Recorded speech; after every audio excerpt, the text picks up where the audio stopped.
స్వచ్ఛందంగా గౌరవించి రాబోయే రోజుల్లో మన వంతు మనం ఒక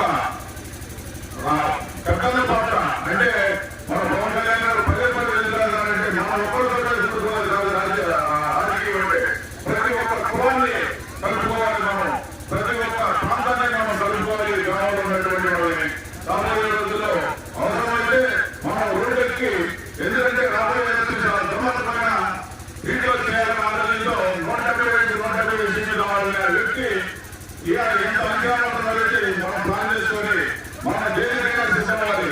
ఎందుకంటే రాబోయే ఎలక్షన్లో దుర్మార్గంగా పోలీసు అడ్డం పెట్టుకుని లేకపోతే రమణీయ అడ్డం పెట్టుకుని చెప్పే ఎలక్షన్ కాబట్టి మన దానికి అంతకంటే విభిన్నంగా మనం తరగబడుతున్నాం. రోడ్డు ఎక్కడికి మళ్ళీ కూడా రాబోయే ఎలక్షన్ మీకు సంభవంగా తెలియవచ్చు.